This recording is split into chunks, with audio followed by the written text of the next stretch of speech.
Cool. So Venus sequence, core wound. Excited to start this week.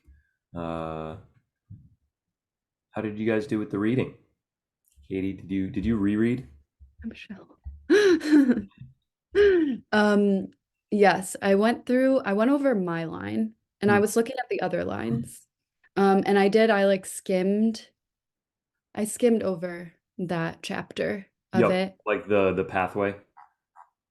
Yes. Yeah. Yes. And I was like reminded of the navel, the Mm-hmm. involution and the evolution and the involution The meeting at the in navel point or point, the one point. Yeah. the one. I thought that was really cool how they brought that up. How they talked about how it's like taking the non form into form.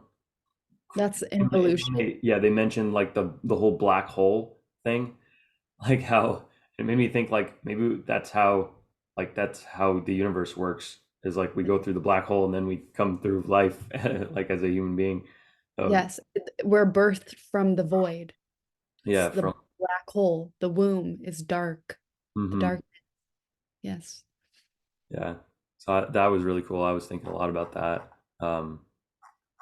Yeah, the SQ into core, like that whole realization. I like how they're really going back into it all. So we did the whole 7 year sequences, and now it's like here's the original sequence, or like how you get sequenced in the womb, and then they break it down into the different trimesters or in the different phases, even within that.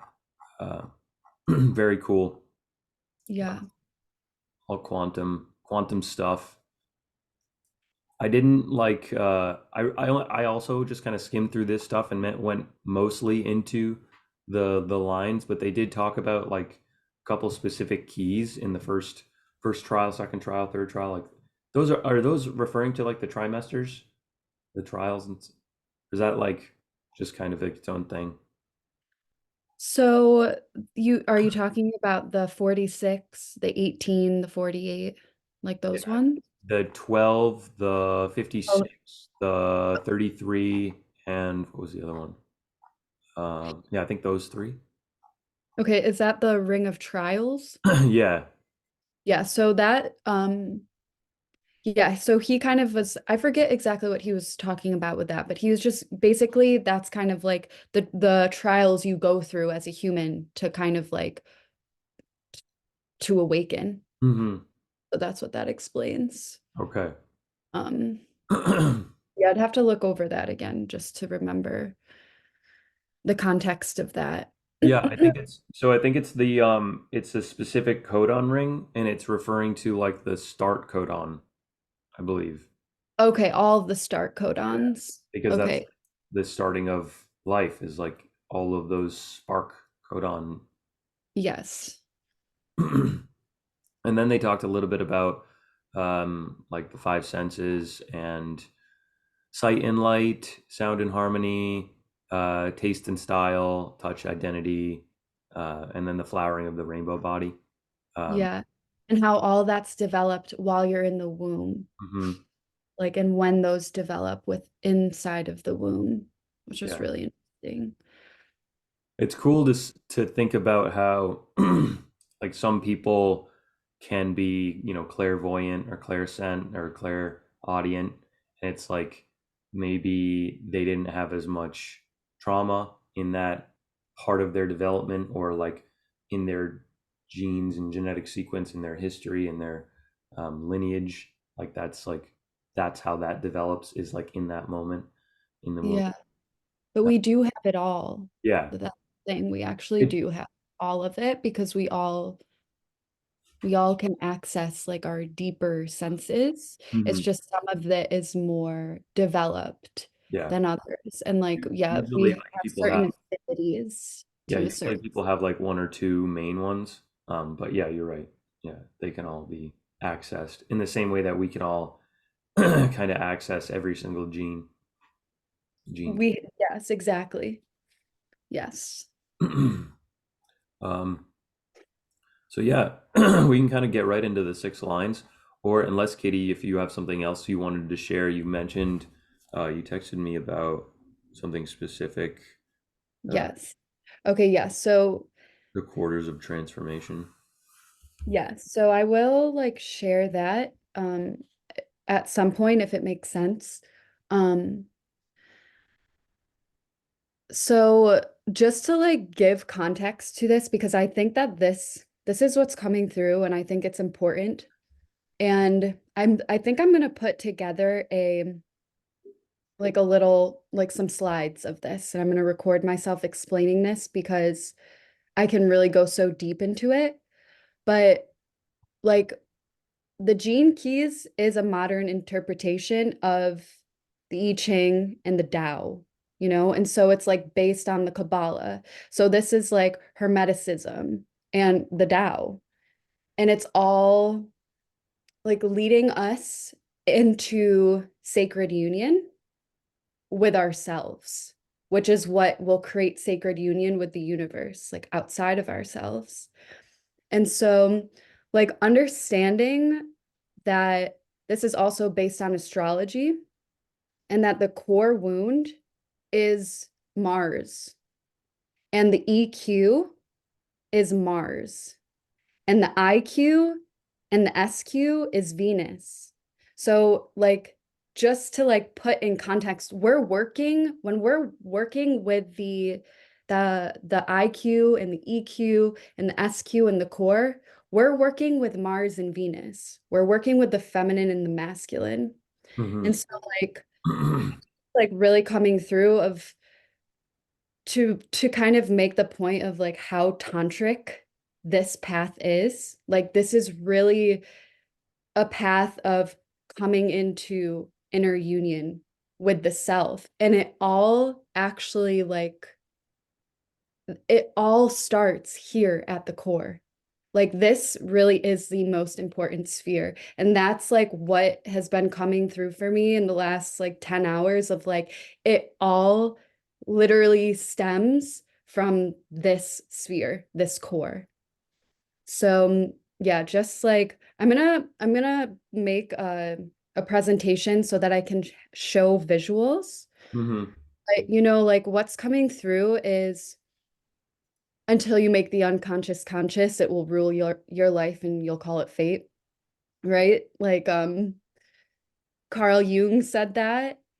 And if we understand that the core is our unconscious Mars. So this is Mars represents drive and action.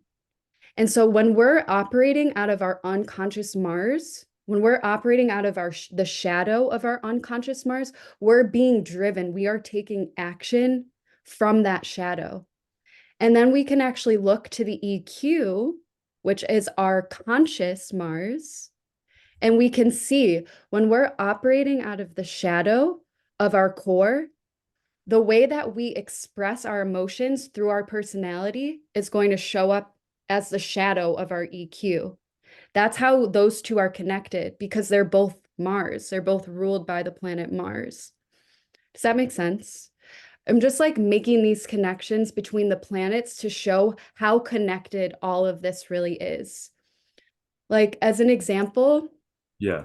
I my core shadow is the 42, the shadow of expectation. Hmm. When I am operating out of expectation, the way that I express my personality emotions is through dullness. The way like my emotional expression becomes really dull. So do you kind of see that how like expectation leads to dullness? And I'm just showing like how the planet all correlates to this, how this is Mars, like this is Mars at play. This is the masculine here that we're working with right now. Hmm. Um, So just to clarify, vocation and SQ are Mars. E. no, Oh, okay. voc core, if you so this is showing vocation because vocation and core are the same thing. Yeah. Your core turns into the vocation in the Pearl sequence. Yep. Our core wound, yes, there, and our EQ, Oh, okay. Mars. So that's what I'm Okay. saying. you can actually start to see the connection when you're operating out of the shadow of your core, Oh wait, hold on. minus Peter's expectation. back on audio on Instagram. Hey Peter. Hey, we started the call a little earlier. Katie's appointment got switched up. So feel free to hop on. Okay. Come on. Like nice, got him. Cool. Is he coming? Yeah. So please continue. Sorry. Vocation and EQ are masculine, SQ and I. Our is Mars. Yeah. So that our core and our EQ is what's driving us. But until you make the unconscious conscious, so we want to look to, it's really like the unconscious. It's this core that's driving the masculine within us. So it's either going to drive us to be immature and like create conflict and war. That's the shadow side of Mars.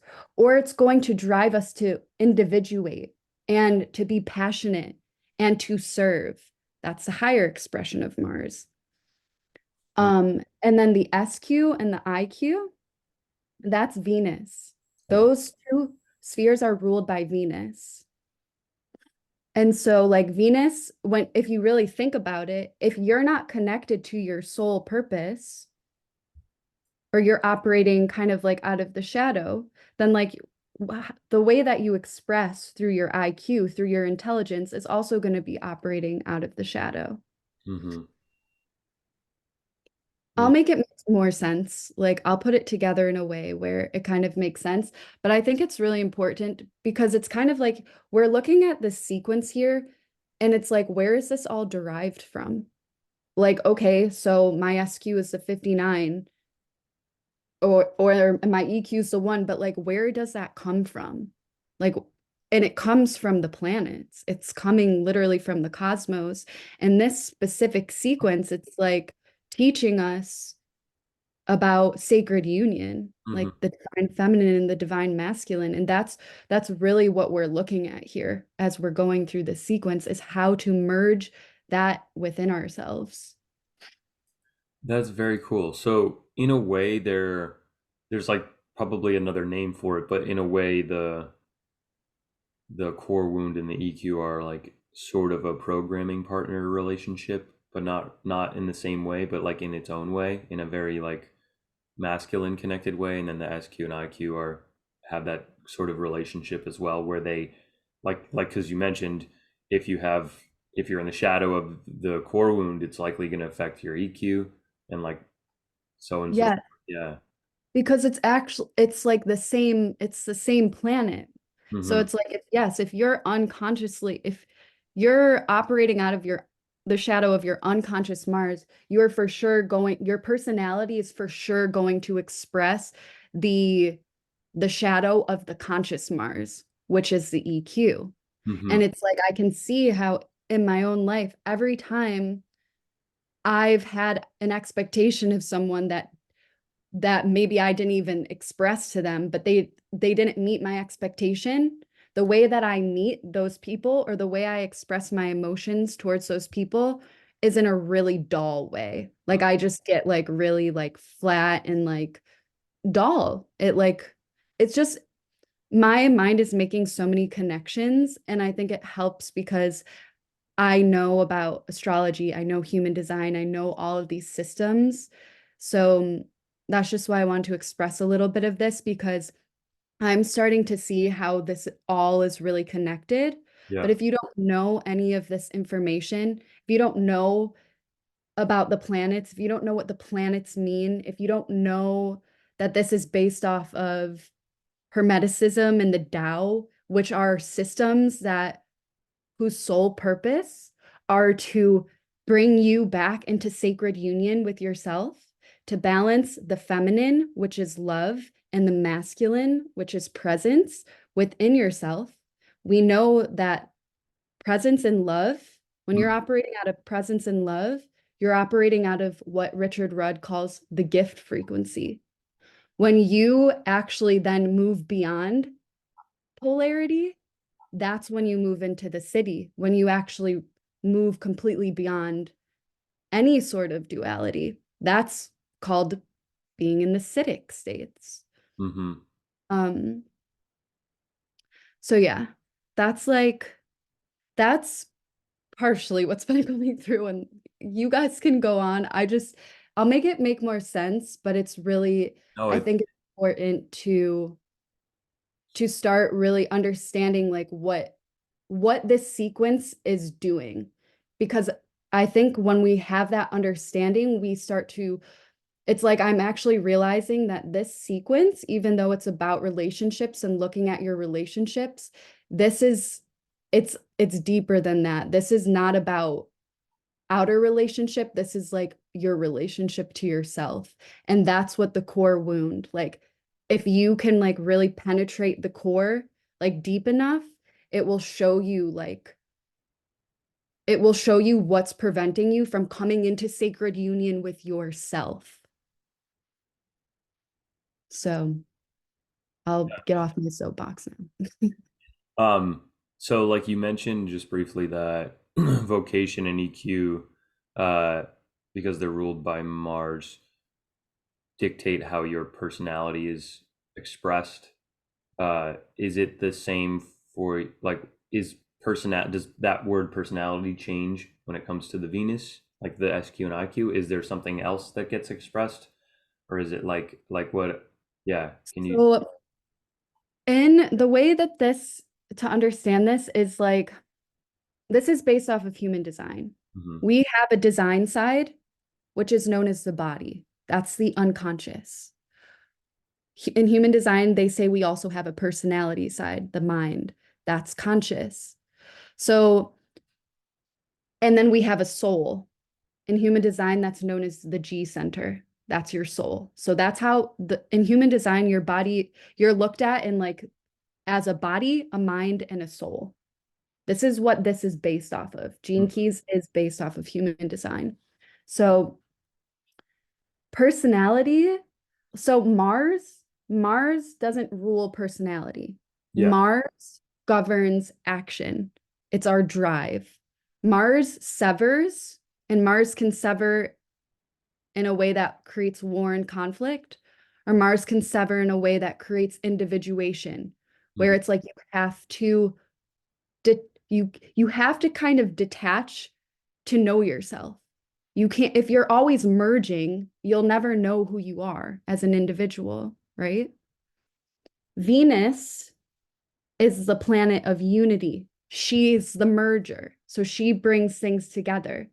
So we're working here with Venus, the one who unites, and we're working with Mars, the one who individuates.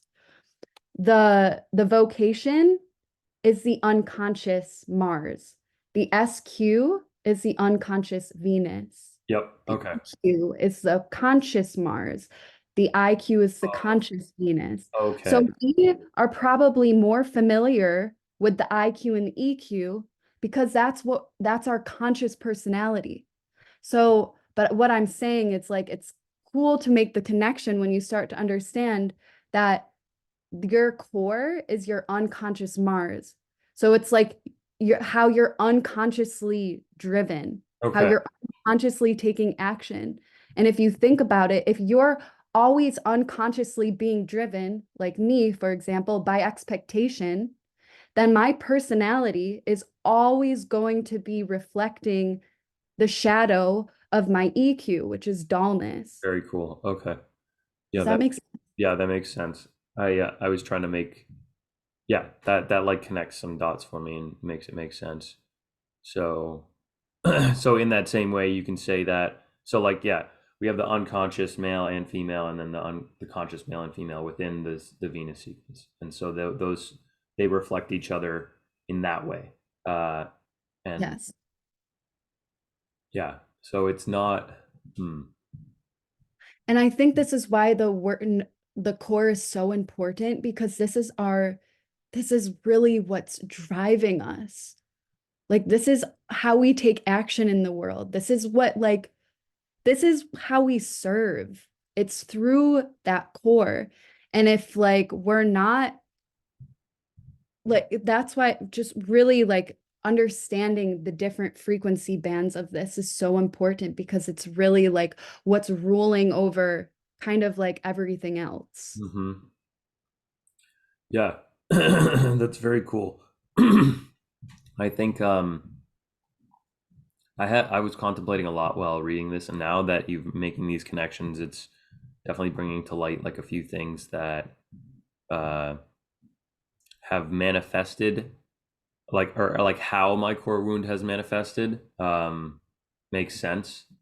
Like through confusion, has created so much chaos and entropy in my life, um, and it's that confusion itself that caused stress, that caused the like the craziness that happened in my life that caused me to realize so much about myself. Like the whole when we talk about like the core wound, and when he talks about it in the Venus sequence, um, he talked about how it can manifest through the physical body. And I've shared this before, and you guys all kind of know this, but like that's happened to me, and it's definitely happened to a lot of other people as well. I know that disease, illness within the physical body can be your greatest pain, but it can also be your greatest greatest tool for creative growth. Uh, and it's definitely manifested in that way. And it's just like really interesting to just now view it from that lens. Um, so yeah, And very. think about it too. The core is your vocation. It turns into your vocation Yeah. because it's that whole wounded healer Hmm. concept that your greatest gift to the world is where you're most wounded. That's literally the core. That's where we're driven from this place. I just am like realizing how important this one sphere is. It's like blowing my mind. So you can give maybe like a little brief explanation of what you just said to Peter, so he can get kind of like caught up to where we're at with it. Katie's been getting a lot of downloads about the core wound, um, and has been sharing some really cool stuff that makes me make a lot more connections, and I'm sure might help you make some as well. So Katie, yeah, if you want to just go, you can go Okay. briefer this time, but or Okay. if you want to talk about. So let me just explain how this all is coming to be. Hi, Peter. And Michelle, is this like making sense to you? Are you like okay that if I continue? Do you have anything you want to share as well? No, no, you can go ahead. Yeah, no, it starts to make sense when once we start talking, I start to kind of connect everything because every sphere is important, but some of them are just like the root of all, like where everything started really from the beginning of the beginning. But no, Yes. yeah, please, yeah, go on. Appreciate Yeah. it. Um, yeah, so basically I was just explaining that this this whole system, the Venus sequence, the gene keys, is based off of Hermeticism and the Tao. And those systems, like the whole purpose of this is to bring us into sacred union with ourselves, which is allows sacred union to occur with the universe, with the other. And so like the whole Venus sequence is based off of the planets Venus and Mars. So it's the masculine and the feminine planets. And so I was just kind of explaining how the vocation or the core and the EQ are governed by the planet Mars. So that's the masculine. That's our drive. That's Yep. our ambition. Do you see here the vocation and EQ? These ones are Mars. And then the SQ and the IQ are governed by Venus. So this is that's the feminine. That's the one who seeks to unite. Mars seeks to individuate. So we're playing when we're going through this sequence, we're playing with the feminine and the masculine. We're working to bring these energies into harmony within ourselves. And we have an unconscious side and we have a conscious side, and that comes from the human design system. And so our core wound, or the vocation, is our unconscious Mars. So really understanding the unconscious Mars, because Mars is what drives us. It's what individuates us. It's where we serve from. It's our power. Like when we're operating out of the shadow of our unconscious Mars, we're automatically going to be operating out of the shadow of our EQ, because that's our conscious Mars.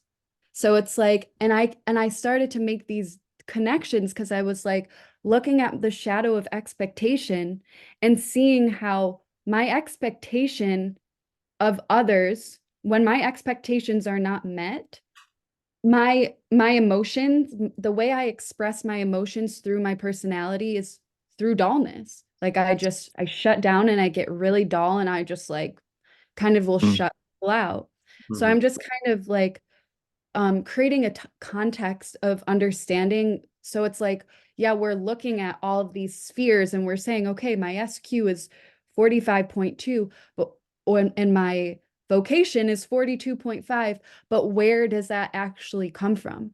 Like where did this information, what is it derived from? And it's derived from the planets Venus and Mars. And so this is Tantra. This is coming into sacred union by balancing or merging the energies of presence, the masculine, and love, the feminine, within ourselves. So this sequence, is what I was saying, is that even though this is about relationships and this is about looking at our relationships, the relationships outside of ourselves, at the core, this is actually about our relationship to ourself.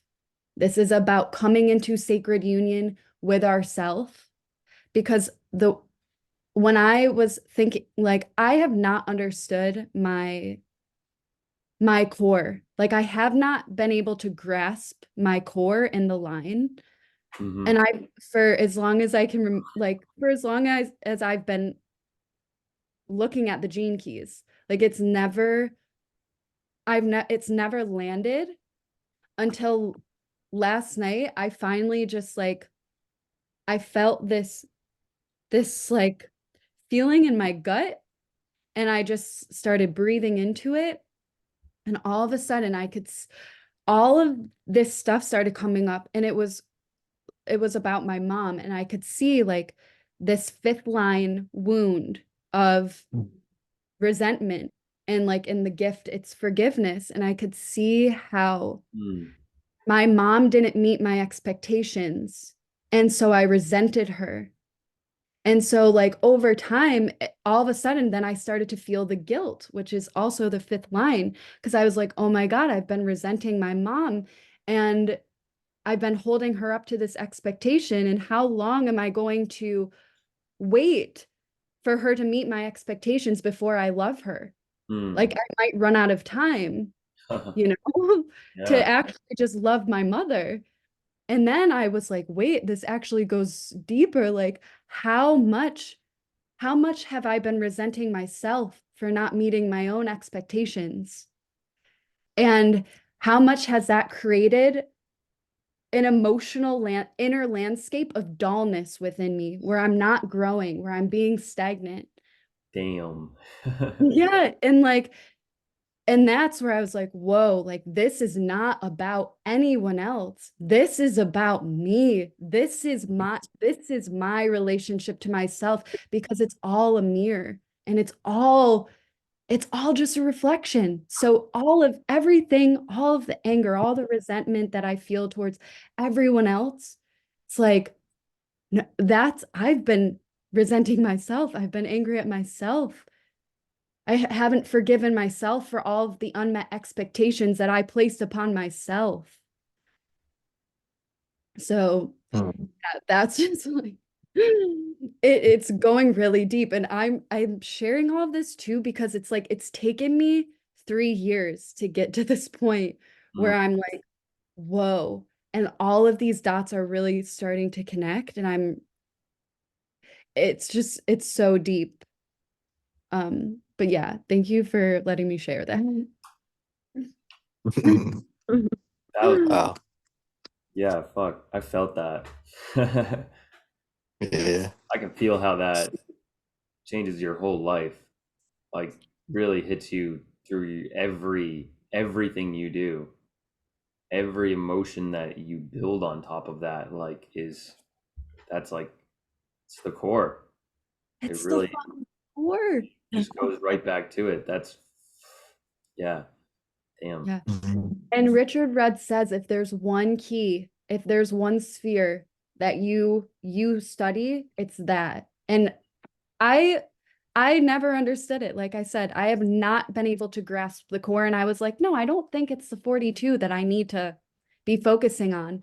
And now I'm like, oh yeah, it's it's been the 42, my shadow of expectation the whole time. The whole time. So it is interesting because he does say to look at like the shadow of your core with the lens of your line, like of that. So like how has that played out? Like connecting those things. Cause yeah. And it's it's really such a deeper dive into the lower frequencies. Um, because the other ones, like all the other lines don't really go into like how fear manifests at those very deep levels, at those lower levels. And like it's definitely something that I've been looking more into lately and just recognizing that, you know, it's not just like fear. Fear isn't just like the only one that's down there. It's shame and guilt. And it's really interesting to see that shame and guilt come through in the third and fifth line, but then there's like all these other ones. There's repression, denial, shame, rejection, guilt, and separation. And then they can all be just as um, intense in terms of a frequency. They can all be just as powerful. It's not like one is more than the other. They just are different manifestations of the core wound. Uh, yeah, very cool. Let's go through them. Yeah. So I definitely connected with definitely more than one, and have seen how it's played out in my life in a lot of different ways, uh, and how We're it's played talking out. about page 193. I'm so sorry to interrupt you. Yeah, Is go it ahead. what page are you guys on? Is it like 193 or so? 203 is when the six lines start of the sphere of the core. Okay, thank you so much. Yeah, sorry to bother And you. that's Okay. yeah, no worries. And that's the conception again. So that's the 0 to 9 months when you're becoming uh, a baby. um, Developing in the womb. um, the first one, and guys, feel free to just like if you got anything from any of these, or if you you know read something specific that stood out to you, even that's not connected to the line, and you want to share it, don't hesitate. So the first one, repression and honesty. I don't know if we have any line ones with us right now. So Katie's a 5, Peter's a 4, I'm a 6, and Michelle's also 4. Cool. Yeah, yeah. So the first line, yeah, repression and honesty. And repression is like all about not expressing your emotions and using you know, certain things to potentially distract you, or just like um not look inwards. It's about like you're looking outwards for things, and you're not. And it's funny because he like all of these have this same theme of like you got to look inwards. It's always looking inwards that makes this key make sense and make it able to transmute and transform itself. uh so yeah, and then honesty. So like yeah, repression and honesty. um Not falling victim to your own repression, or even being disturbed by it was a big thing that I saw. Um, yeah, just like not lying to yourself as well is like a huge thing within this. This all keys is like to be truthful with yourself, and that's like one of the ways to kind of view it. But that can sometimes be hard depending on which line it is too, because I think one of the other lines mentioned that you can't see yourself in a lot of ways. You can't see how it's even being manifest because you're too outside yourself, you're too outside your own head. Yeah. And the second one, denial and ease. And this one was the one that gets expressed through anger. And it's funny because I've definitely seen this. I think we've all seen this. Somebody being in denial, denial of themselves or denial of the facts, denial of the situation, the experience, whatever it is, can easily manifest in a lot of outward projection of anger because you're upset that it's not potentially going your way, or it's not the truth that you want it to be, or you have like certain expectations on what you think it should be, so you're denying the fact that you're denying the truth of reality, and that leads to so much inner suffering, because when you're not in truth and when you're denying truth, it's inauthentic, and it'll like hit you deep into your bones and into your core. That one definitely, like, I've seen so many people being expressed in that denial. It's hilarious. Mhm. Just like in my life, just and it's funny to me because like in two of my very important spheres, my attraction sphere and my SQ, it's the sphere of intimacy and the city of transparency. So that the way that expresses itself is if it's in denial, it's not authentic, it's not true, it's not transparent, and it seems, I don't know, for me it just seems obvious, especially in this part of my life in the last like few years. I can tell when somebody's being inauthentic with themselves, and it's like a state of denial. And that in a way is like, that'll hit kind of the first line. That's a little bit of repression, like being in a state of inauthenticity will create that state of repression. Um, And they all build on each other. yeah, and yeah, I'm glad you mentioned that because I definitely saw that again as well. So the third line, but if you guys, yeah, again, if you guys want to mention anything specific, if you guys have experienced any of this, correlation with watery and fiery, yes. Was that in response to what Katie was talking about a little bit ago, or? Oh, the water and the Yeah, fire. yeah, Yeah. Venus and Mars. Okay, that's Yeah. that's cool because I remember way back when you're like, so what are you? Are you watery? Or are you more fiery? You're kind of taking a survey, and like this means so much more now. Deeper we get into this, so I'm so glad you brought that up. That's so cool. Yeah. It's like gaining more depth for me too. Like the more that we talk about it and the more that I contemplate it. But yeah, fire, masculine, water, feminine. So that's funny because that to me, like, yeah, immediately, I like, as we're reading these lines, like which one's water and which one's fire. Like repression and honesty seem a little bit more watery, and then denial and ease seem a little bit more fiery. And it's just, yeah, it's funny. It connects to every single one of them, I'm sure. So the next one, So, yeah, go a ahead. question. Sure. Oh, just like a survey, quick question for everybody. When you get these uploads, I call them uploads versus downloads because we're getting rid of old and bringing in new. So, anyways, when you get these uploads of the feelings, like around what Katie was talking about, and just in general making connections, and all these different ways you go aha moments. Do you guys get really kind of watery, like in your eye, like cry but not cry? So you just get welled up. I find that for me. So I'm just curious if anybody gets similar when they get the message, and it's like pure and true for you. Do you get that welled up feeling, or what is it for you guys? That's my survey question. Yeah. I think it depends sometimes for me personally. Sometimes, but like I can tell you last night when I was tapping into all of this, I was bawling, like I'm back. just bawling my eyes out. But it felt Uh-huh. so, it was just like truth. It was like the wisdom was pouring through me. It was like uploading, like, Mhm. you know, um, yeah, Mhm. and it just feels like understanding. And my teacher always says the end result of forgiveness is understanding. And like that's all I kept thinking about. I kept hearing her voice in my head saying that because I was like, wow, I understand. And it was like when I understand with my mind, it's like it's just that's it. It's mental. This was like my body was like reacting by crying, by like releasing emotions, like there was and prana was flowing.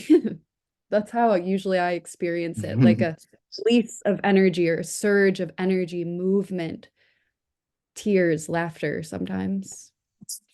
It's it's interesting Cool.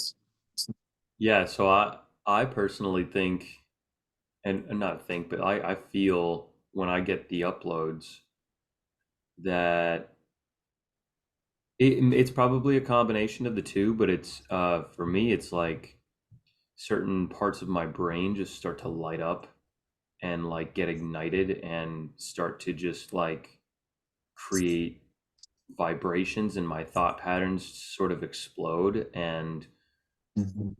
they're like in a way it's like new neural pathways are being connected at in those moments because I'm bridging together Mhm. thought patterns and bridging together thought bubbles and just putting all these pieces together to create more understanding and to create like a bigger picture for myself to like absorb into my body. So it's definitely a combination, but for me, like what I first feel when you ask that question is a little bit more fire. Just the way my mind kind of works, in the way, and this relates kind of back to my IQ, in the line of my IQ, which is how it's like the quantum leaps, and that's how I get my uploads. Is like I'm constantly gathering information. Oh, he's gone. Damn, I'll have to watch. Probably got some bandwidth stuff. He's lagging. Oh, he's He's all right. back. I'm back. He's I back. paused for you. I my IQ is Hey, thanks. Yeah. brilliant mind, so I get like quantum leaps of information, and that's what triggers my uploads. Is like I'm gathering information and I'm putting these things together, and then I can make a realization and an understanding um, through all of the information that I've gathered, and then it's in a way like Mhm. because I'm also a line three, I the information that I'm taking in, I'm constantly like experiencing in a way or attempting to try and experience. So it's like a way for me to experiment. Yeah, exactly with it. So Experimenting. yeah, it's yeah, definitely a combination. But for me, leaning a little more fire.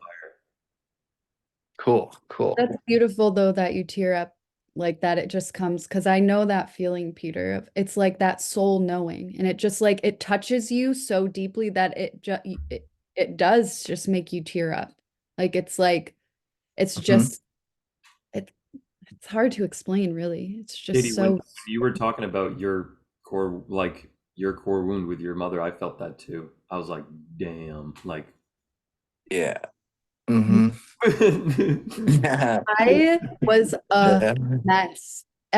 This was all uploading at like 11:30 p.m. last night, and I was just like, holy fuck.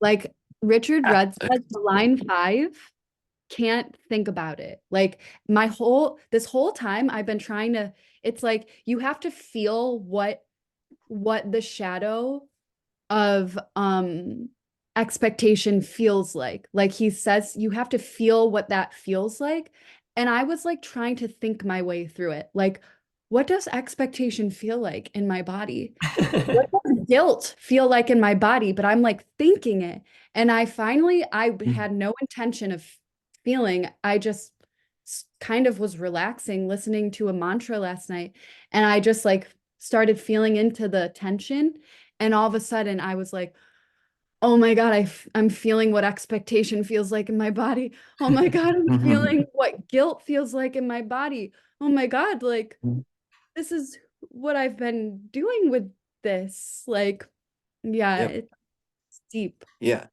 Right. So you're in more in the emotional quotient, the EQ, Well, now, shifting from IQ. IQ is where we think about it and then maybe push it down or just yeah, not think about it, and then feeling it, just like releasing it yeah, and not true. knowing you're releasing it, but feeling that you are releasing it. And it's like, oh, I think it's pretty much gone, or at least I can look at it now and just contemplate it and be like, okay, that's me. I love me. Mm. Yeah, Right. It's all yeah, that in like a right. yeah. It's just it. You come to this understanding. It's just you. It's just seeing. It's like, Mm. the eagle vision, or like the bird's eye view. It's just like you like kind of come out, and you just see things more of the big picture, and it's like, oh wow. Like, Yeah. Yeah. It's like earlier in the I don't remember. I mean, it was like way back in the like 118 or 19, somewhere back there. When we're talking about EQ and IQ, and EQ, too much EQ, you can get drowned, and your nervous system suffers. And IQ, the shadows are taking over, and so it can, um, it's a fine line, right in there, and that's what I think I'm experiencing in the last month or so is those moments where you feel it through your system. And then going back to what Common just said a few minutes ago, was if that's releasing and you feel that, then it is creating a new pathway, because an old pathway is falling off or just becoming defunct, or it's like kind of fades, and you have a newer, stronger connection or a new connection beginning. It's all waking up in there. So they mentioned like how this stuff connects through your DNA, right? And how we have all of this like junk DNA, but the junk DNA is like, the Akashic records, or like the experiences we've had through generations and generations since, we started. And so like what you just mentioned now makes me think like these neuropathways that are being created are like the higher expressions of the DNA. Like the uploads are like when the DNA expresses higher, and when like the the chemical reactions in our body create those new neuropathways. That's exciting because it's new, but it doesn't necessarily mean the old neuropathways are going away. There's just like being maybe stored in the library of the Akashic records. They're yeah, still Mhm. within us Right. as like a bit of information that's necessary for the path to exist. But it's like it's not, being taken from the shelves to be opened right now to view. It's more like we're just going to tuck it away and alphabetize it or whatever, like um, yeah. And yeah. that's what Yeah. the connection I was Yeah. making between the core and the EQ, that they're actually not separate. They're completely connected. They're ruled Right. by the same planet. It's the same neural network. And Mm. so it's like we're constantly moving between frequencies. Just we can move back, or we can go into shadow, we can go into gift, we can go into city. And so depending on what we're operating from is what path it's going, like it's all connected. It's just like what pathway are we going down at the moment? What pathway is expressing? Yeah. Yeah. Yeah. And if I noticed right, and I haven't double checked this, but at one point between the core and the SQ, EQ, and the IQ, I thought I noticed that the arrows were going kind of down the whole spear of our life's purpose, like it was going this way down to our. And then in this chapter, or just the one before it, I saw the arrows going the other way, And like, this makes, if that's true, that it goes both ways. It's always bouncing back and forth and giving you feedback, right? But at first I was like, well, wait a minute, it goes back up too? Like, well, of course, yeah, it would. So, yeah, Yeah, you one know, thing that Katie said to me like a long time ago, and it's something that I've felt as well, is like in order to ascend, we have to bring things down into the body. Like when it comes to the chakras, like manifesting reality through the astral planes and through the crown chakra, we actually have to bring it down through all the chakras into the root chakra in order for it to actually manifest in this world.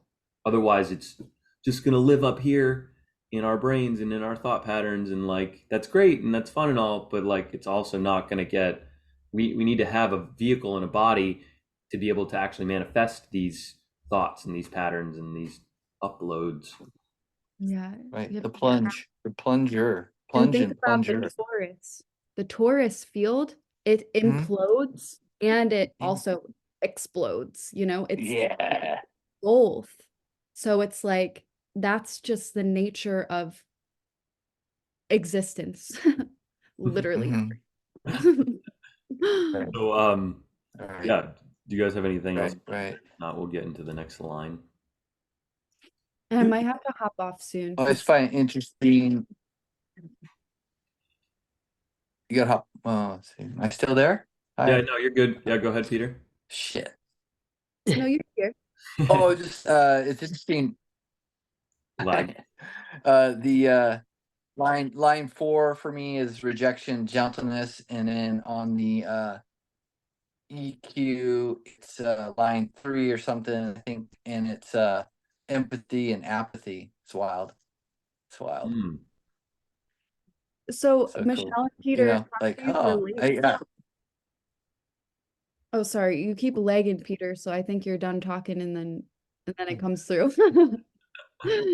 Yeah, just the line 4 and line 3 that I was kind of comparing, like, wow, okay, I know those to me. That's so clear. Mm. Mm, yes. So yeah, Uh, let's talk about the line 3 real quick then. So that one's shame and humor. I loved this line reading it because I personally like I've come across this in my dark night of the soul, in my like vocation, like turning my greatest wound into my gift, and understanding that humor is like so potent and powerful when you think about it on like a cosmic level, when it like things don't matter and it's like sort of the cosmic joke that like you might as well laugh at it, might as well laugh at yourself, because if you can't laugh at yourself, then it's like life's too hard for that. Like it's not worth it, to spend that much time to like really fucking be down on yourself in that way. And how it creates shame, and it creates shame in the body in a way that just like feels so uncomfortable. that's shadow too. Humor, the third line uses humor to bypass emotions. Mhm. So that's the spiritual. The third is like is great at the spiritual bypassing Mm. because the three, it's like, yes, humor is great and we all need to learn to laugh at ourselves more and to be lighthearted. But like not everything is a joke. And like they're actually like the third line will bypass real emotions, real pain and suffering by like making a joke out of everything. That's the shadow. And there's a really fine line between the two of those. And like I have the third line too in my EQ. And so I know that. Like I'm always just like sarcastic and like joking, but it's been actually to cover up like some pain that I Yeah, feel. I definitely know a few people who are clearly in some pain and continue to just sarcastically joke about it. And it's hilarious, but it's also like kind of messed up at the same time. And it's like, are All you actually thriving. okay? Like, and they're like, am I? Are you? Right. Right. So it's a form of apathy then Yeah. in EQ Yeah. humor. The form of Uh-huh. escapism. Yeah. The three is known as the escape artist. It Mm. is the escape artist. It will do loops around its real feelings. It to avoid its real feelings. It would Mm. rather laugh about it, would rather avoid it, would rather escape it than actually just like feel its feelings. Yeah. That's three. Mhm. I have so many line threes on mine, like 5 of them. I can relate for sure. There's always like, it just feels like everything, right? Like you said, when you realize that you are the problem, you create your own problems, and because we live in such a reactive world, you know, sometimes people don't mean things, but I'm reacting a certain way and thinking they're being mean, you know, but it's not. It's just like how I'm reacting because how I'm feeling secure.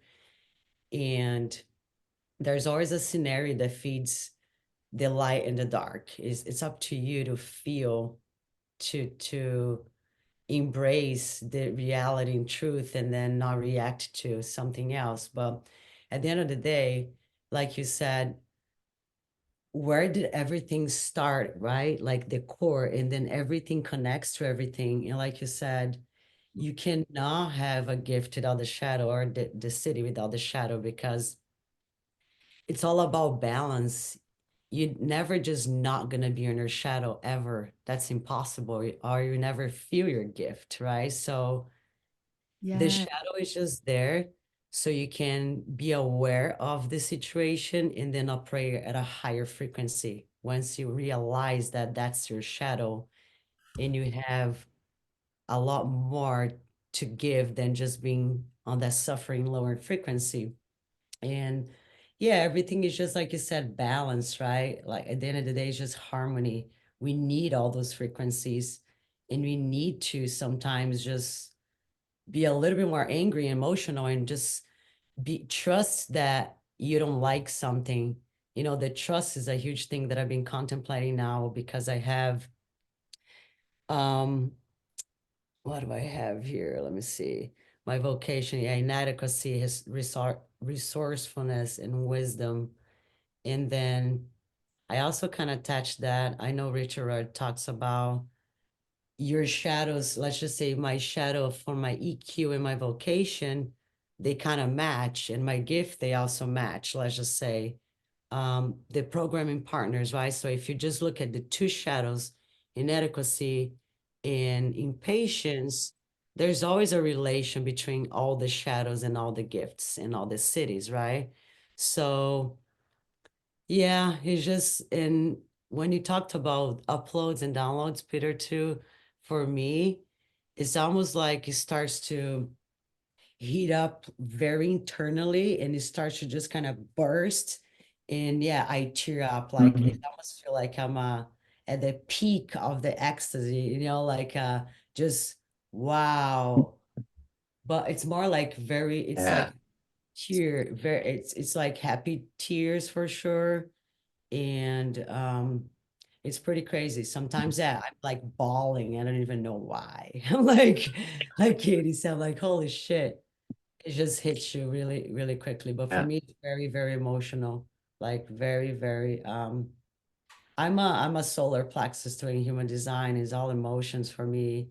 So and I'm a projector, so I really feel people. And sometimes I have to really ground myself, because I'm like, I'm so sad for other people, and they don't even care from themselves sometimes, you know. I'm like, oh my God, I'm suffering more for you than you even know. It's just kind of crazy, but yeah, I kind of just wanted to share. Yeah, thank you for sharing. Yeah. I have a good friend that's yeah, that's beautiful. Yeah. I have a good friend, well, Tommy. I don't know what he is, but I'm pretty sure from what I've told, he's a projector as well. He's really sensitive to everybody else's pain. Mm, mm, yeah. Yeah.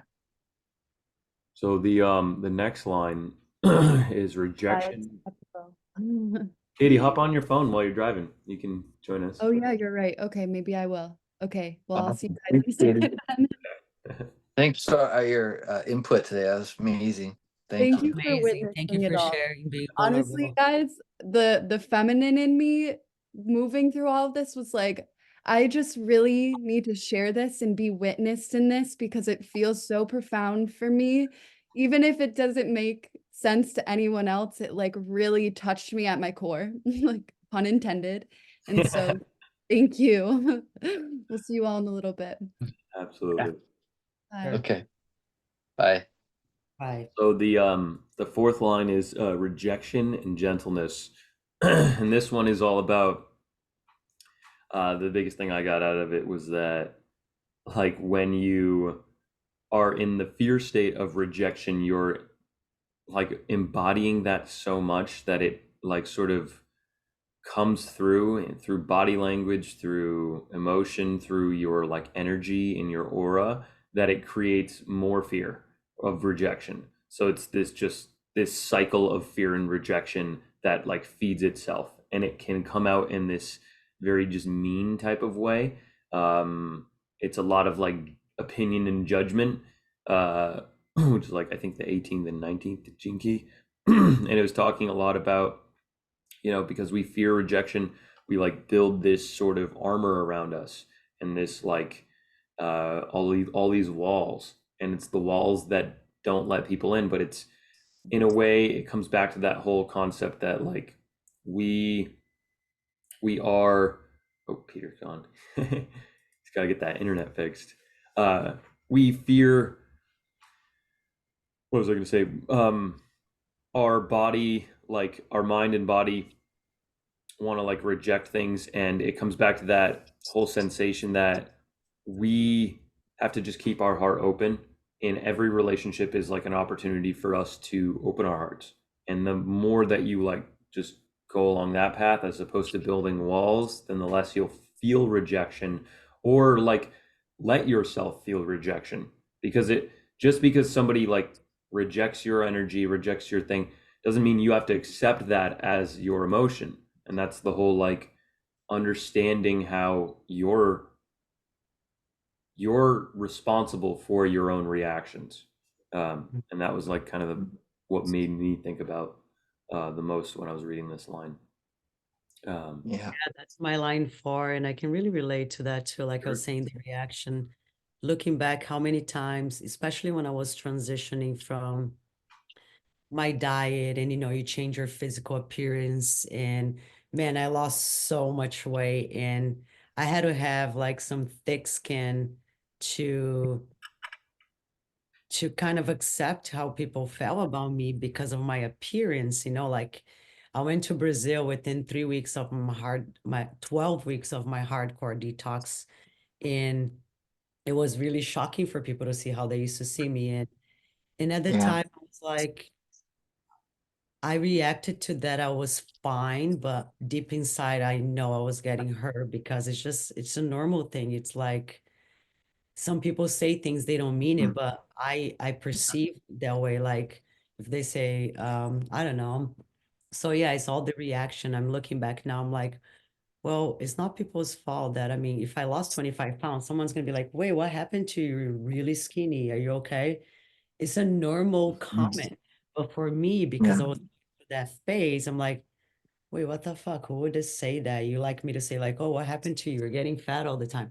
Like things getting into my mouth, like, how Yeah. can that? But I'm not them and they're not me. So I have to understand the balance of how to respond, and put myself in their shoes, or it's just crazy. But yeah, the Yeah. reaction is something that being, again, if you have an open heart, you really wouldn't react or judge. You accept that. And again, you have to feel your shadows to actually move on from your shadows. So I was in denial of that. I was reacting and operating on my shadow. And then after a while, I realized, oh, actually 2 years ago, when that person commented on this thing, they didn't mean it that way. It was just my reaction, really. I mean, Yeah. happens all the time. Thank you. Yeah. I I feel you. I like how Yeah. they, with this line and all the other lines too, is they really give you like such a good tool for feeling rejection. And it's like it's the other part of this line, it's the rejection and the gentleness, and like how it's not necessarily like, yes, it is how you respond and react, but like here's a specific way how you can respond and react to yourself if you're feeling rejected. And it's just to be gentle with yourself and just to allow yourself to feel that and to like almost like parent yourself again. Like this whole sequence just comes back to that stuff too. It's like learn how to be the parent, the father or the mother to like yourself. Like how would if your kid came like screaming back to you because they got rejected for some reason, like how would you like how would you make them feel better? You would be like super gentle towards them and like make them feel calm and ease. Yeah. Yeah, Richard Right. talks about this. I have the 48, on my core, my vocation, and he speaks there's no darker place represented anywhere within the human DNA than the 48th shadow. And it's just deep, it's just like the deepest of human fears. And I can kind of see now, in this, the physiologist, the lymphatic system. So there's so much correlation to my, yeah, I guess issues, but it's a good thing that when you learn the problem and you're aware of the situation so you can make a change. Yeah, it's really cool. Yeah. Peter, did you want to say something about the four? Sorry, Peter. Oh, well, like you're line 4 like me in this. So when they said that to you, what were your initial like feelings around the shadow, which is rejection? Like your body was trying to reject it in a way. And then you caught it and you're like, okay, this has nothing to do with me. They didn't mean it that way. Like I know you said that, but like can you tell me more like on the lines of the rejection part? How did your body like try and reject it initially? For me, Yeah. it's just like almost like a stab in the heart. It kind of goes down like whoa, like it hurts, like, Wow. and then it just kind of, it's just like, it's very short though, like maybe 3 to 5 seconds, but you're like, ooh, that was deep, kind of hurts because Mhm. I don't see myself how they're seeing myself, but but they're seeing what it's the truth because how people see me, like people say like you don't see yourself how people see you because you're always criticizing yourselves, and people see a lot more things in us that we can even see it because of the shadows, I guess. But and everything is just, it's just physical, like if somebody tells you something about your physical body, I'm like, why would I feel that way? It's meaningless, right? What really matters is how I am internally in my heart. But yeah, it's like the ego, right? Because I'm a trainer. Oh, there's, also the Shadow 46 talks a lot about my body, and I have the 46 double in my spheres. And so yeah, when you have to transition physically, and I guess you're not at your best appearance internally, I was the best I could be, but externally I had to go through that transition. So Mhm. some comments really, they're hurtful, but they don't mean Yeah. it that way. So it's like ooh, my heart just kind of dropped, and I'm like, it hurts. But then you're like, yeah, okay, I got this. Yeah, when I was Yeah. when I was a kid, I used to like after gym class, my face would get like straight beet red, like for like an hour and a half to 2 hours, just like flushed. And people were like, "What's wrong with you?" And I'm like, nothing. Like no. Go, same.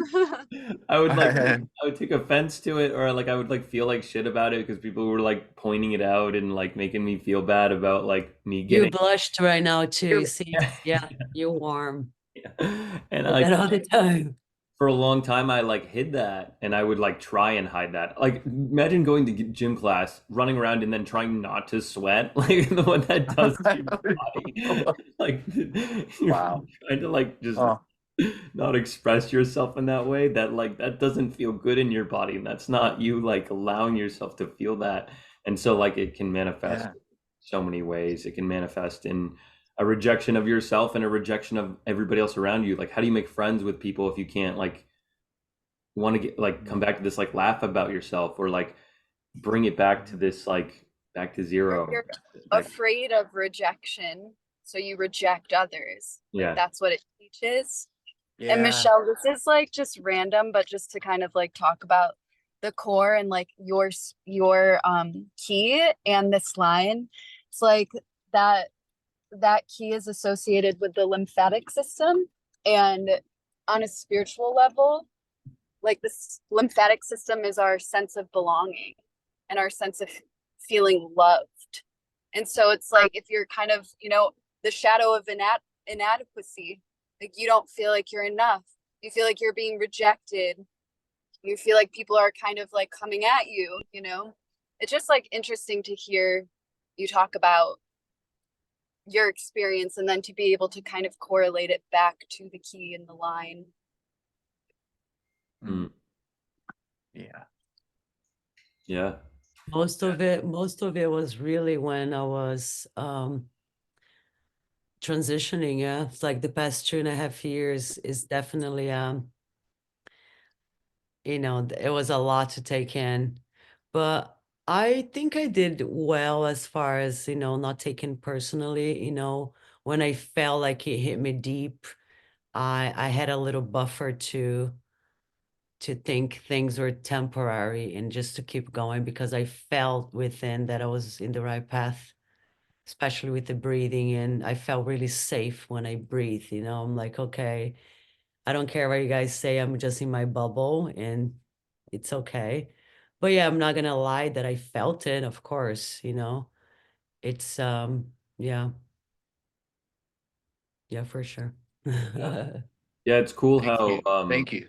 yeah, it's cool how all of these lines can affect the body in different ways, and how they can, like in the same way that the shadow frequencies feed the other shadow frequencies. Like if we let this one frequency stay in our body too long, as opposed to like processing it and moving it and like holding on to that, like people think this way about me, or like I feel weird about it or whatever, it like stays in the body, and it like stays in it manifests in a way in the body that projects outwards that you might fear people might not accept. And that's like it just like again kind of feeds itself. This is interesting. Something came in my mind when you said that. It's almost like I realized that I had that in me. Like when someone tells me something that hurts, I take that as a real motivation to show them exactly the opposite. And that's what I just came in my mind now. Mhm. Yeah, I'm like, let's say when I went on a more on a fruit detox, and there was an RD a lifetime, and she was one of the trainers as well. And then she's like, oh yeah, on this starvation diet, and then making fun of me and my girlfriend because at that time we're losing weight and coming in with just smoothies, 532 ounces of smoothies for the whole day. So there was a lot of haters. And then at first when they say that, you feel it, right? It was like in the back of my mind, I'm like, oh yeah, bitch, let me show you how it's done. So let's go. Kind of like motivation, like, you know, Mhm. and I'm like, oh yeah, you're gonna see it is possible. This is my first 3 months, but give me like 3 to 5 years. I'll show you where I'm at. So kind of like Yeah. the motivation or whatever, the right amount of ego that you need to motivate you. So I take that all as a motivation. Whatever doesn't serve me and I feel that shadow, I know I can overcome that with my gift. So intuitively, it's motivation, actually. Hell Yeah. yeah. So Yeah. Like, Wow. show you, bitch. I'm like, yeah, you think I can do this? Mhm. Okay, let me show you the other eyes. Yeah. Boom. In a good way. the next line, Katie just already kind of went into all of this very deeply. I think she already like pretty much hit every point that I would have made. Um, but yeah, as reading it, it was like they talked a little bit about like the power struggle. This one's guilt and forgiveness. So like feeling guilty about things makes you feel bad, but makes you feel bad about them, and then like, but you're like can't accept certain things about them, and then the theme of power like kind of bounces back and forth, and you don't feel good about having power or about someone else having power, so it like creates this sense of guilt, and that's like the core wound. uh but like Katie mentioned earlier, like how it can manifest through a specific key, and that was was beautiful. I don't have anything else to add. If somebody else got something from this key, we can go to the next one. But Sorry to interrupt, guys, but I'm gonna have That- to go now, okay? no worries. Thanks for I'll tuning finish in. up. Yeah. Of Thank course. you, Michelle. Yeah. Appreciate it. See you later. Bye. So yeah, we'll go to the next Love one. you. Just because I know Katie's probably gonna hop off soon too. Sure. Yeah. The last one was separation and care, and it's really interesting because um, this one reminded me of the sixth line in the SQ, because again they were talking about like how a child needs so much more space if they have a sixth line to develop and to like learn about themselves and to not put you're not supposed to put certain Right. patterning and certain like thoughts about like how you think they should live their life like as they grow up. You shouldn't like force them to kind of do anything, like let them take their time to make these decisions. And it just like this one just hit me again, and I'm just like, damn. Like I Yeah. have both of these. I had both the sixth line and the SQ and the vocation. So I'm like, Wow. I need Uh-huh. time. I need time to freaking, like Yeah. do all this stuff. And I'm a reflector, so I need a whole freaking month. So like give me Yeah. as Yeah, much dude. time as I Yeah. need. Um, Right. You're developing your own system, which yeah, is how I know you too. yeah, Like in your adult years. That's how I know you. Like, you know. yeah. So it was just funny to see this happen again and like to really feel it. Um, yeah, this one was deep for me again, man. The line sixes are always so interesting. How they encompass all the other ones, but also how they're their own at the same time. Um, Hypersensitive, easily misunderstood type of line, type of person. Uh, so much conditioning and programming in the world that people think people are supposed to be a certain way, and that doesn't allow for a sixth line to create its own expressions of the world, to create its own uniqueness. Um, so yeah, that like the separation and care, just that word care takes on like a new meaning when you think about this sixth line, and really like allowing something to grow, and really like it's that like that combination of nature versus nurture, like really finding a balance with that within the care of the sixth line. So that was something yeah, that was like what I really got from it, and I really felt that one for sure. So it says here, later in life, in order to try and locate these gifts and cities they experience as a very young child. You, that's is part of your uploads and like what's so exciting for you. Mm. Like kind of like when we first started the Gene Keys book, like, wow, oh my God. Now we're like coming into like this acceptance and like loving ourselves, for all these cool things we always knew and felt. Yeah. It's really cool to think about like, what were you thinking as a kid at this age or at the early ages? Like what were your thought patterns? What were you looking for? What were you trying to understand? And what did you enjoy? Like what did you enjoy Mhm. doing? Because that's like you're such a spiritual Yeah. being at that point. It's such a incredibly important time for you to take your time to like figure out this stuff. And it's fascinating to me because I was thinking a lot about not just me but my brother, my twin, and how how we both manifested a lot of things in different ways, but also how like we had the same core wound. We had the same need for space and time. And being a twin with a sixth line is like, then you have all this patterning about you being a twin.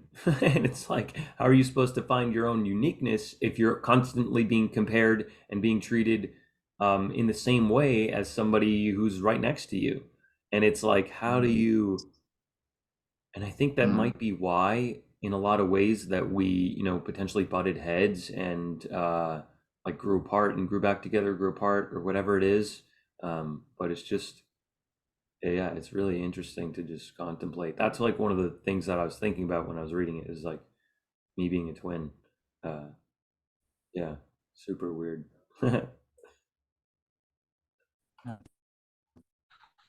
Wow. What's his name?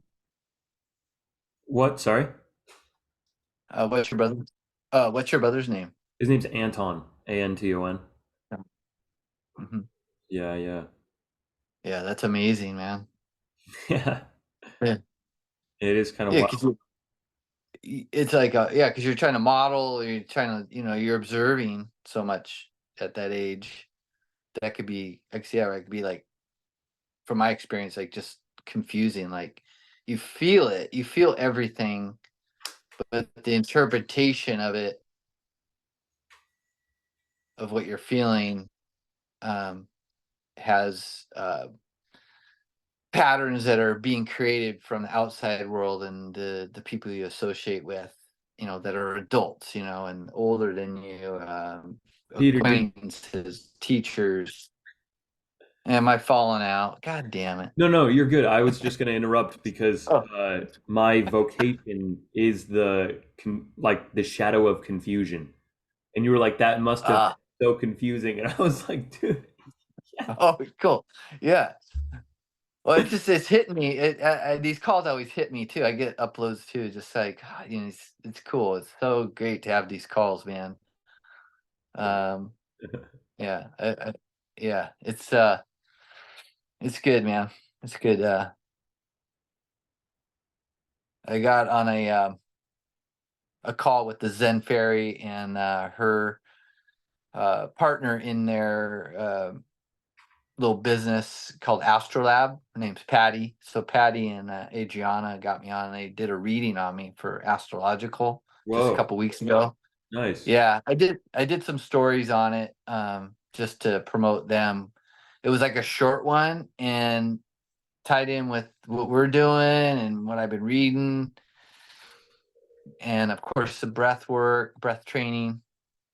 Um, yeah, I was just super open, super good sport, and then it was like feeling myself. They're talking about how the planets all affect you at different times of the year, right? Um, and so I could feel myself. Okay, you got to keep listening, because I can feel like they're not talking about you. They're talking about what is affecting right now from different planets, you Mm, know? And once I watched the replay of the live, so it was a live thing. And once I watched the live, I think I watched it like two different times, and then I edited it a little bit so I could do some stories on it. nice. And yeah, so a bunch of connections there on what's actually happening around me too. Mm, That isn't necessarily in my control.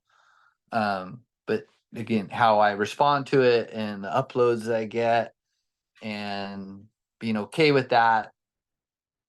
And like they were spot on, dude, on just what's been going on for me, like in the energetic world that I can't see, that I'm learning about, mm-hmm. just learning what retrograde means, like she's going, so when it's over here, it's really affecting you. And then a couple months later, it's still affecting you, but not as much because it's moving past, and then it kind of hit home because she said, and then once it's over here, it's fucking with someone else. So, it doesn't bug you at all. I was just laughing. Like, Yeah, yeah. true. So, uh, There's a lot of different planets that go into retro, like all of the planets go into retrograde at some point, and like some yeah, take like 900 years, and like some like flash in and out and then stay in for like a longer period of time.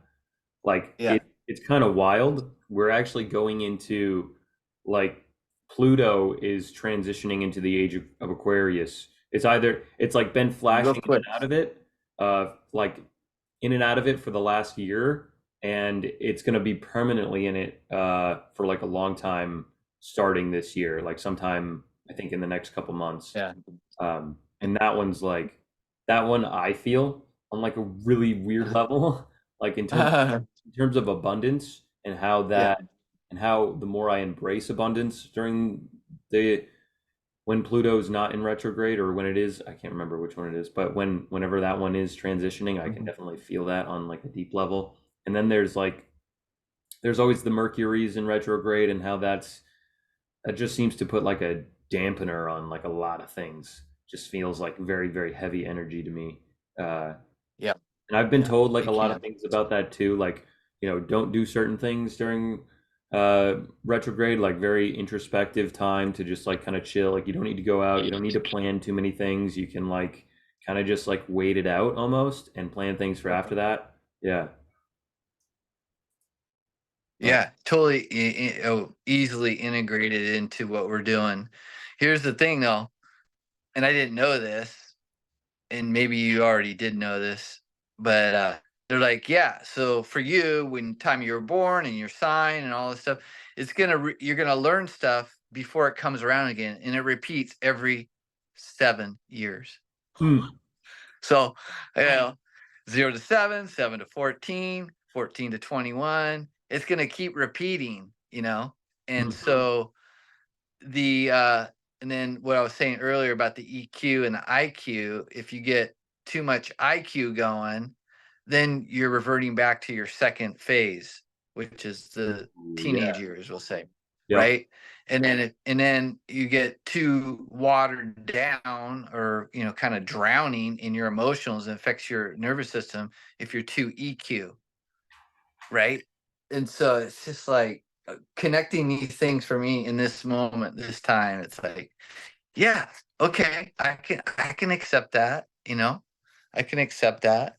And ever since that call, which was going on about a month, coming up on a month, so it was about 3 weeks ago, Hmm. I've noticed a lot of different changes in how I'm perceiving the energy that's coming in, good and bad, and so eternally grateful to them. Maybe I'll tag you or I'll send you Yeah. the actual live of that day and you can from their site on Instagram and you can check it out. Because Definitely. you have my chart there. You know, and the other thing I've been playing with is Lask. I know probably gotta go on. How Yeah. are you doing on time? I'm good on time. I can go for like another 10 or so. Yeah, okay, cool. Me too. So within that, I can't remember if it was you or Katie, someone sent me the questionnaire or the input for um sorry, the not Gene Keys, but the other one, the human Human design. design. Sorry. Yeah. Yeah. The human design, right? And I've been wondering this for a long time. I was about 2 weeks late coming out of my mom. Okay. Yeah. And yeah, so July 16th. The What I've always wondered is like, wow, if I came out on time, I would have had the same birthday as my sister, who's 3 years older, and my dad. They What? have the same birthday. So I just looked in there and pretty much everything's the same. Um, and I'm going by memory here, but I'm a generator, which makes sense because if I burn too hot and I got to be still, right?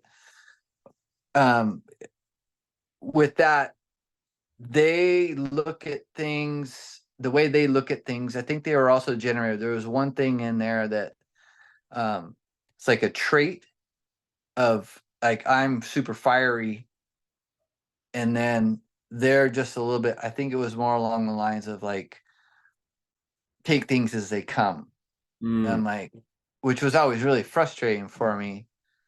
And then watching those two, my dad and my sister, like clash, like just just wow, dude. Just like I love all this stuff, man. I love all this just practice that we're doing. Yeah. Yeah. It's really cool to see and to think about like how you and your family interact based on like all this information and how Mhm. like yeah, like you mentioned, like even how your birth and how that affects like if the things surrounding your birth and the things that happened around your birth and literally your actual birth, how it can affect like your entire life. Like people who are rushed feel rushed, people who are early, um, don't feel like they're on time, or like whatever it is, it manifests in some sort of way.